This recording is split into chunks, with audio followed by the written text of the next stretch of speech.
Hello and welcome back to Talk of the Townsends. I'm Benedict Townsends. And I'm Hannah Townsends. Do you think we should just, for the sake of branding, just change our name to Townsends? Possibly. I always found that with my maiden name. So my maiden name was Davies. Davies. It's Welsh. Yep. But when I would say it, people would say Davis. Or when I would they would see it written down, they would say Davis, but it had an E in it. So it was Davies. The crazy thing is, your dad once was like, oh yeah, Davis. And I was like, do you say Davis? He was like, yeah, I do. And you were like, do you say Davis? And I was like, you guys have known each other your entire life. You're litigating this now? I think he changed that midway through because there is a Davis, Davis. Yeah. If you've got the E, there's got to be some differentiation between the two. I've heard Welsh people pronounce Davies, Davis before. And I'm like, guys, you already have about 8 names as it is. Yeah. Let's start differentiating. Differentiating. Let's start differentiating.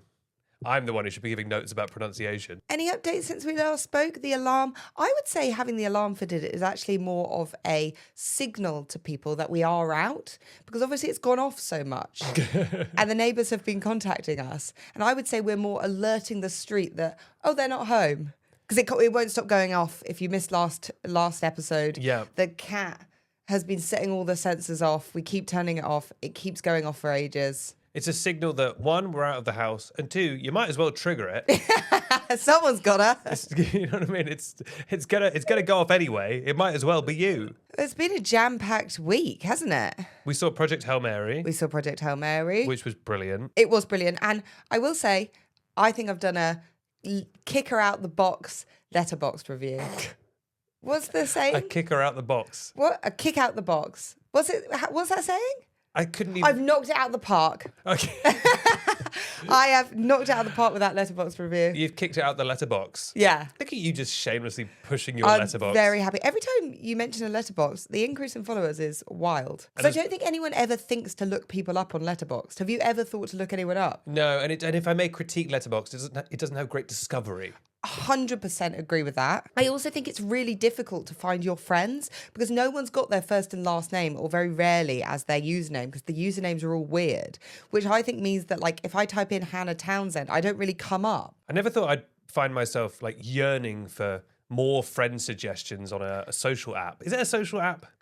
It's more of a journal app, I guess. A little from column A, a little from column B, surely. But yeah, the main thing is we want to get as many followers as possible because obviously followers on Letterboxd equals cash money. No, it doesn't mean anything, but I love following. If I see people and they've had a number of good kind of fun Letterboxd reviews, I will follow them. I want more people's opinions so that when we're looking up a movie, I hate it when no one we know has reviewed it because I'm like, is it any good? I have a mixed relationship with people who just do pithy one-liner reviews because it's I feel like you're just on here to try and get as many likes in your pithy one-liner review. That being said, I will do them myself. Yes. But mine are at least always movie relevant. What, are people just doing Wild West ones? Yeah, I feel like people are they're playing to the crowd. Do you know what I mean? I don't hate that because I'm not someone who, look, I don't fancy myself enough to write 400-page words about Project Hail Mary when I think, the book... Shots fired. Well, I just think other people have probably written it better. So I will do a little pithy one. Mine is about 6 words. And you're teasing it and people will want to see it. No, I'm just saying that other people I think do better jobs at doing... I'm better at speaking rather than writing, right? Backpedaling this. She's backpedaling this back into the box. I'm kicking it right back into the park. Look, I'm dyslexic, so writing a long review, it's just not for me. It's like when that woman the other day was like, why don't you join? Was it, you've got Substack? Oh, Substack. I've got Substack. if we're just shamelessly plugging and things. I said to her, look, I'm really heavily dyslexic. I just can't see a world where I would just sit down and write. And then she was like, you can make videos on Substack. And I was like, look, it's a no from me. Look, I'm making enough videos as it is. I was like, I don't need another platform to put videos on. Thank you very much. But for me, writing turns me off. A little pithy, an Instagram caption, live for an Instagram caption, live for a little pithy review. I'm actually coming for you. Well, the fun thing about Hannah doing an Instagram caption is it's quick, it's easy. She doesn't need anyone to help her or doesn't need any double checking. Hannah can get an Instagram caption done in the space of a single afternoon. Some of our biggest fights, I think, have revolved around Instagram captions of you not taking them seriously enough. You're just dear listener, I cannot even explain to you how slowly Hannah will post something. She will write the caption. She'll show it to me. She'll go, "Do you like it?" I go, "Yes." She goes, "Do you really?" If I don't say yes enthusiastically enough, if I don't jump up and click my heels together, she's like, "Really? Are you lying?" And I'm like, "No, I like it. It's fine. You've shown it to me so many times." I want someone to be like, "Oh, yeah, that's great," but I'll show it to you. You'll go, "Yeah."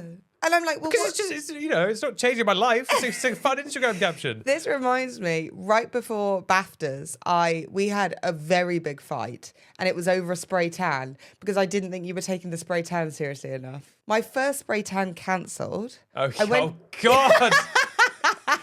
It's nonsense. Oh my God. I went to the shop. I was wearing shorts and like a little strappy top. I walked all the way to the shop in sandals in the dead of winter. I go up, I see the little close sign on the door. I think, oh, that doesn't look good. But my spray tan's booked for 3 p.m. on a Saturday afternoon. So I know. I'm pulling the door. I'm like, oh, it's locked. This must override the close sign. I checked my phone and I had an email from them at like 11 a.m., right? 3 hours before. I'm going to say it must have been a family emergency because there's no way they would have just cancelled my spray tan that last minute. So I'm going to give them grace. And you'd had a family emergency that meant that you couldn't check your email 3 hours beforehand. There was obviously something going on in your life where you couldn't. I was checking their emails on a Saturday. You love that stuff. Well, I hadn't seen this email. And so then I'm like so stressed because the BAFTAs are Sunday morning. I'm in hair and makeup at 9 a.m. on a Sunday to set the scene. As was I. Yeah, but you weren't getting spray tanned. No, and at this point, neither were you.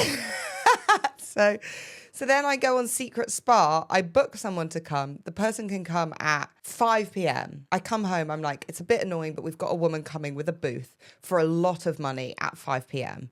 Brilliant. We're sat recording. I get a phone call. She can't come at 5. Oh my God. Her diary's messed up.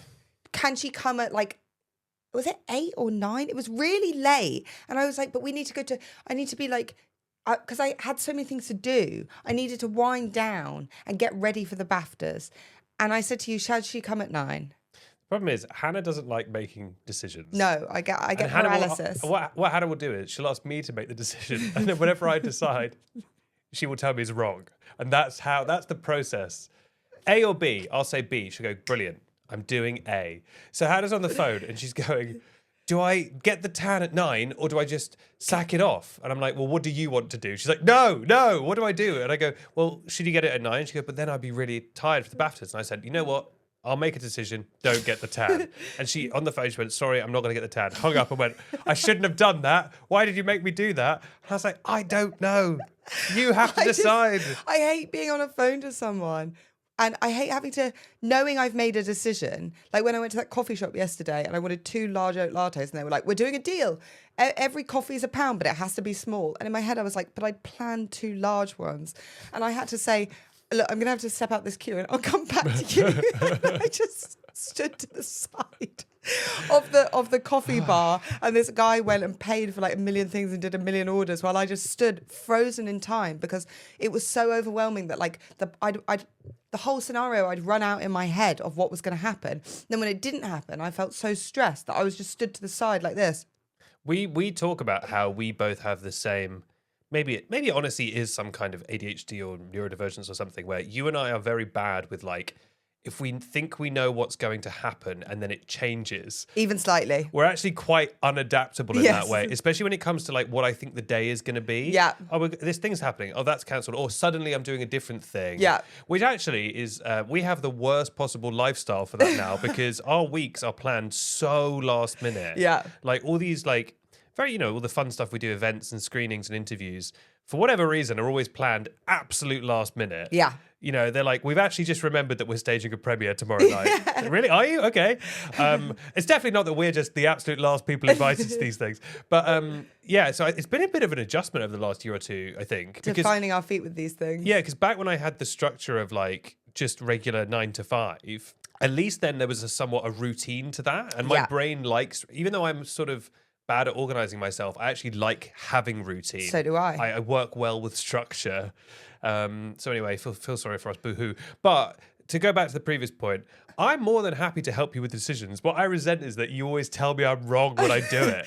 I I need routine. My brain, I cannot function in like chaos, even though I feel like I am quite a chaotic person. And I know that none of it really makes sense, but I guess that's just what being a human is. But the fake tan scenario, just to circle back, and dear listeners, feel free to say in the comments who was wrong. So, And sorry, if you're just joining in, this is our review of Pixar's Hoppers. Anyway, back to tan. so I'd said no. I hung up the phone. I then realised, well, I'm not going to be tan for tomorrow, and that's going to be an issue. But on the phone, I felt so much pressure because I can't say to someone, oh, could you just give me 2 minutes and I'll come back to you? I just need to have a think. So I said no, hung up. Then the weight of that decision just ran over me, and I thought, what a terrible faux pas. It ran over you like so much tan. And then I said to Benedict, I said, can we just talk it through? And you were getting sick of the fake tan. Well, also, we had been talking it through for hours. There were two options. You get the tan or you don't. I was like, I am quite patient with you in the sense that I will go over and over things. But at a certain point, you have to just get the tan or not. There's not much more to discuss. It's taken up so much of my day. I said, please, can we just sit and talk through the fake tan? And Benedict's reaction was a bit like that. And I just said... I was already in the middle of doing like 3 other crying because I was... And bear in mind, the BAFTAs are the next day, so my face is going to be puffy. And I was like, I just don't think you're taking the fake tan seriously. And then I called my mum. You phoned your mum, and I could hear you going, he's just awful. He's just so mean. And I was upstairs editing a podcast for us. And I was like, bloody hell. I remember I texted my mum and I was like... I'm trying to get all this work done on a Saturday ahead of it. And I could just hear you going, he's so wicked to me. No, I didn't say that. Basically.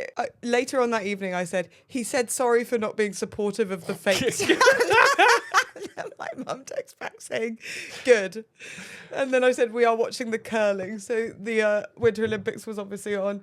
But yeah, anyway, look, a very long story short, the woman did come at night. I then phoned back and I said, hello, it's me again, through tears. Because at this point I've been crying with my mum. My mum was like, look, you want the fake tan, just bring it back. Don't let him hold you back. And then I thought, well, what if the fake tan? What if she's busy now? So Are you crying now? Yeah, I was. Why are you crying? No, I'm crying with laughter a bit. Okay, good. And also because you really didn't care about the fake tan. I think I did. And so anyway, I called back and I said, is she still free? And they were like, we now need to ring her and check if she's free. We're not sure if she's free anymore. And I thought, why me? No, I'm joking. I thought, why me? But anyway, the woman came. The fake tan was good. We're going to do a whole separate podcast where we do a full BAFTAs deep dive about our experience hosting the red carpet, because it was incredible. It was incredible. We saw Paddington in real life. Oh, well, should we do the... Well, that's a tease. Okay. That's a tease. I was beautifully tanned. You were beautifully tanned. Paddington was beautifully tanned. Yeah, that was an incredible time. But we'll do a full episode about that. Today, we're here to talk about a little movie that's come out and that has been, I would say, at least critically, a smash hit, which is very pleasant to see, which is Pixar's Hoppers. Yes. Disney Pixar's Hoppers. Beaver Avatar. Beavertar, as I kept calling it. I kept calling it Beavertar to Hannah, and Hannah was like, don't call it Beavertar in front of the Hoppers people. And then we went to Pixar, and they were like, it's kind of like Avatar with beavers. And then in the film, it's not like, anyway. Yeah. So anyway, Beavertar vindicated. We got to go on a trip to California, to Pixar Studios, which was insane. Yeah, it was so much fun. Just as magical as you think it would be. A really wild, cool, creative place. They showed us the film. We did all kind of crazy stuff. We did a drawing class where they showed us how to draw a little beaver. And it was great. So we saw it a little bit ahead of time, and then it's come out this week, and then people have absolutely loved it, which is wonderful to see. I'm always happy when a movie does well. I want movies to succeed. Yeah, so do I. I love that people love it. I do think this one is maybe tailored younger than some of the other Pixar films. I think Pixar films a lot of the time have adult Easter eggs that maybe this one has less of, but it's a very sweet story with a very sweet message. It's a real tale. Yeah, it doesn't have the gritty violence of Finding Nemo or but do the you know raw what- sexuality of Elemental. Do you know what I mean, though? Yeah, no, definitely. This is one that little kids will love. The beavers are very cute. There is one bit near the end that's a little bit scary. And we had a Q&A with the director. We also had a junk with the director, which you'll hear in a second. But and I said to him, like, there's a bit at the end that's like a little bit scary. And I think kids kind of love being a little bit scared. And I said to him, did you have to like fine tune how scary that scene is? And he said, you have no idea how much we had to adjust the scene. Like they did test screenings and all this kind of stuff because we want it to be scary for kids, but there's obviously a line where it's just like fully unpleasant. You want them kids crying, exactly. do you? But he said like we tested it on so many kids, and the parents would be like, "This is too scary," and the kids would be like, "Hell no, I love this." It's one little bit where the villain's a bit scary at the end, but I think I think Pixar is also good at doing a little bit of a scary scene. I also just love when there is a movie out that kind of everyone and anyone can go to. And that we went for a late night viewing last night, a 10:30 p.m. viewing of Send Help. And there was lovely advertising for Hoppers all around the Odeon. There was. We should out of order, but we should have talked about Send Help because I loved Send Help is so good. Quite different to Hoppers. It is. But very good. Wait, quick sidebar about Send Help. Original screenplay, shot on location, well cast actors doing good acting, Sam Raimi going ham, Danny Elfman's score.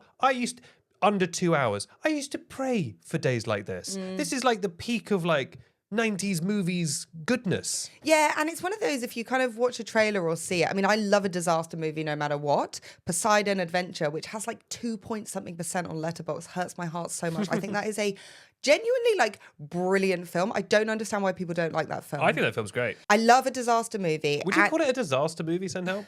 I guess there is a disaster. Disaster horror? Sure. Disaster horror comedy? Yeah, I would, in a way. Sure, no, I see what you mean. Because it's a disaster movie for me is when something happens and then things keep it's all a bit of a disaster. Yeah. Fair enough. It's a disaster movie. Okay.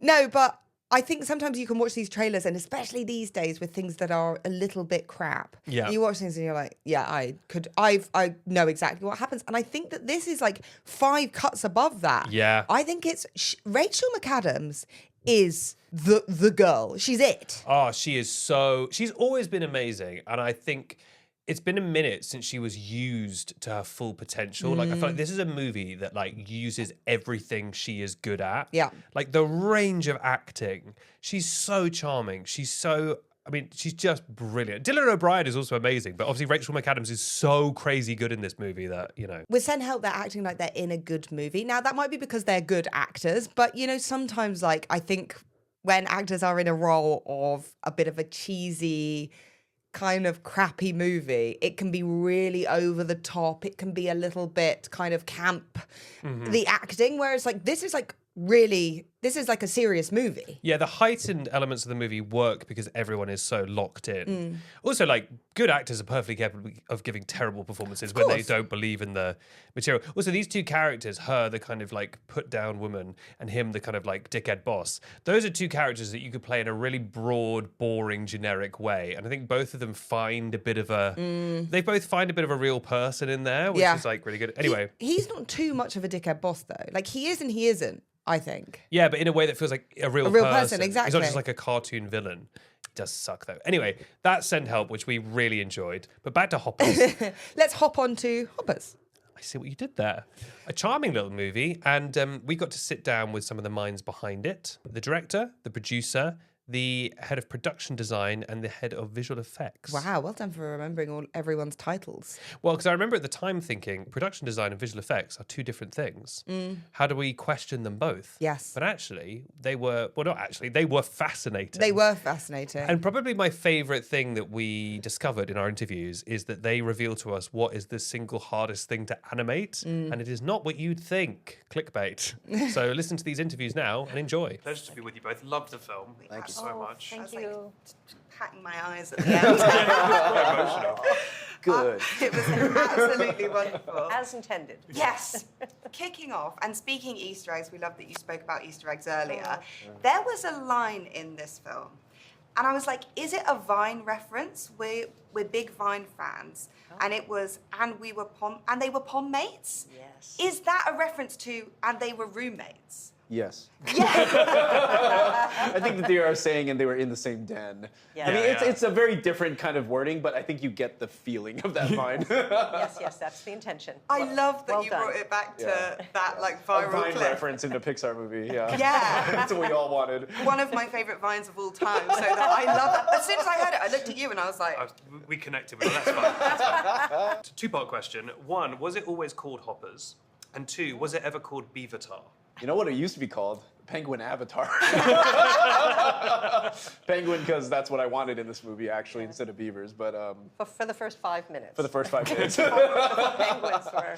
Yeah. So, but after that, I think when I was thinking about the title, I was thinking of like these old '90s movies, like Sneakers, Hackers. It Yeah, felt yeah. like it's about the organization and what they're doing. So that's why Hoppers kind of came to my mind. Yeah, you glommed onto that pretty early. Yeah. And it took a while to sell that through. People Yeah. were like, what? Is it about rabbits? Yeah. No, it's not rabbits. And yeah. you have a voice credit in this film. I do. Who are you and what do you do? Who the hell are you? Whenever you hear a beaver sound, like kind of squeaking, some of those are me. Okay. Like, for example, when King George is squeaking at Jerry in the car, that's me. That's one of my favorite scenes. Oh.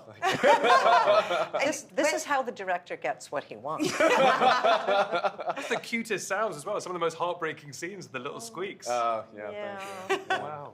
Well, speaking of a different kind of vocal performance, you said earlier that one of the tests for a voice actor is if they're funny while they're shouting. Can you delve into that a little bit more? Yeah, you'll be surprised. It's exactly as it sounds. Sometimes when characters yell or actors yell, it's just not funny. It sounds serious, or it sounds grating, or it sounds like, the tone doesn't feel right.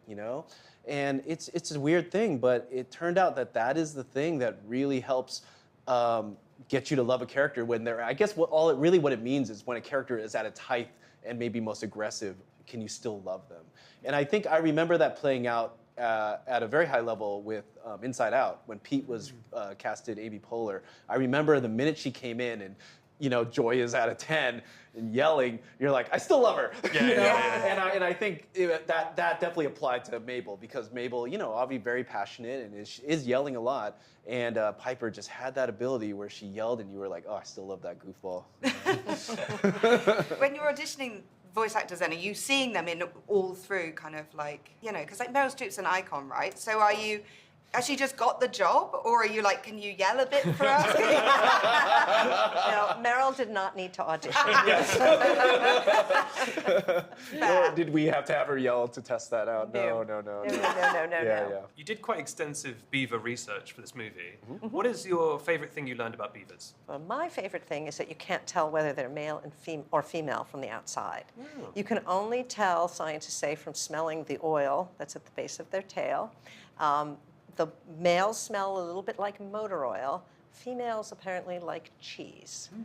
Our beaver specialist said that it's not actually that clear to her. She can't tell. So it's not really until they have their kits that you really know. And you didn't have to put that to test. No, we did not. No sniffing. We did get to sniff a little bit of where a beaver had been. She's like, everyone sniffed that, and we're like, We all sniffed it, and it didn't smell good. No. The thing that I love most about beavers and that I learned is pretty much in the movie, which is that beavers can create these ponds, which they do to live in, but that's also where a lot of biodiversity can live. So all these animals return and plants grow because of beavers, and that's a pretty amazing thing. But the funny beaver fact is that they poop and then they re-eat their poop so they can get the extra nutrients they missed, and then they might eat it again even.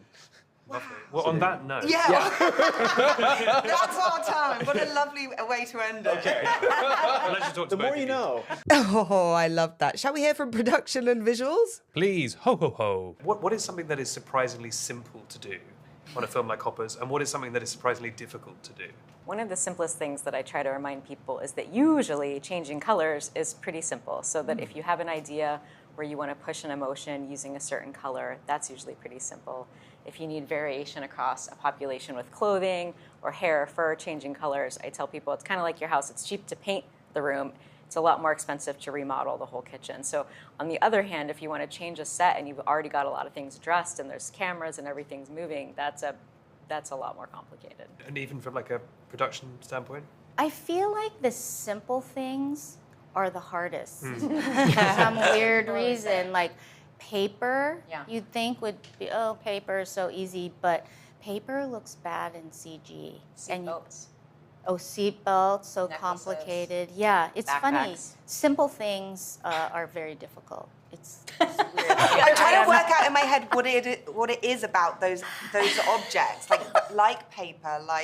Is it like the way it moves and sits? It can look fake. I think it's because it's so simple. A piece of paper is just, if you just make it what it is, a rectangular flat thing, it always looks bad. I think it's because you have to put organic qualities in it to not make it look like a bad piece of CG flat thing. So you have to put all these wrinkles or folds or anything, all color gradation to make it not look fake.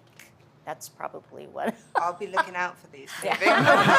Every time I see a backpack, I will think of you. I love the idea that like a mass of water or whatever, that's fine. But a seatbelt is terrifying. It depends on how much direction you want in that massive wave of water. Sure. You need specific shapes and the timing, but water's still hard. Yes, I To be can fair, say, famously, water is very Maybe that's not difficult. the best example, but you know. Okay, I will look out for those objects and think of you. Something else we always look out for is Easter eggs. We love the pizza van Easter egg that's kind of in every movie. In this one, do you guys have a favorite Easter egg? I think for me, we had a beaver expert, Emily Fairfax, and in Dr. Sam's office, we put her field notes all around the map. So it's drawings that she made of beaver, like a beaver habitat, and just studies about, statistics about beavers and formulas. And so to me, that is really nice connection to her because she helped us so much in learning about beavers. Nice. we also collected a bunch of actual notes of people here. They're sort of technical writings and notes, and those are kind of scattered in on the props as well. Yeah. So there's on the bulletin board. Yeah, so there's that. And another fun one, if you followed Daniel's show, We Bear Bears, there's a toy with the 3 stacked bears that's in Mabel's windowsill in her room. We saw that. It's next to a Toy Story Yes. reference as Yes. well. Oh, Yes. love those. I would also put a little bit of me in if I was animated. Oh, And we he put, didn't even do it. Yeah, and we put Piper Curda. yeah. She did a drawing. She did a drawing, that's in Mabel's room. that's in And Mark Mabel's. Mothersbaugh did a drawing, and he's the composer, and yeah, that's in Mabel's room Yeah. as well. Piper's is a little dog's face. Yes. We put it on this sheet of music. And Mark Mothersbaugh is on this little, it's the Devo hat, Yeah. a drawing of that. If Piper had come to you and said, just a little seatbelt in my name would be all I want. I don't like it that much, Piper. Oh, I think that's our time. We love Okay. chatting Thank with you. guys. Thank you. so Nice to much. meet I really did love this you. film. It was Yeah. Oh, it's so Awesome. makes us Crying so at the end. happy. There we have it. Thank you to Pixar for letting us have a little chat. That was very fascinating. A piece of paper. A seatbelt. The seatbelt I get because it famously in animation, having 2 animated things touch is always considered like the holy grail. I mean, they can do it now, but that was always the hardest thing in the world because neither of them exist and neither of them have any weight. So watching them touch is like, how the hell do you do that? And so a seatbelt must be nuts because it's like it's on them and moving with them. And but then a piece of paper, God knows why that's so hard. Well, they did explain. Yeah, I wasn't really listening during that interview. It's only because it was a while ago, and I watched Yeah. I watched the clip back recently, and I think she just because it's just like such a flat, it can just so easily look fake. Yeah, it just looks like a white square that you Oh, so haven't. do you remember that? Yeah, I was doing a bit of a joke before, but you had actually, I think you'll find they did explain it. And that's for not caring about the fake tan. Pasty ass skin. I'm Benedict Townsend. And I've been Hannah Townsend. Thank you so much for listening. Make sure to follow the show if you haven't already. It's the best way, I would say, to get new episodes. What about you, Hannah? I'd say so too. And make sure to follow to get our big BAFTA deep dive. We've been teasing it. It's on the way. Suki, update. She's just right behind me, sat looking like a little potato. She does look like a little potato.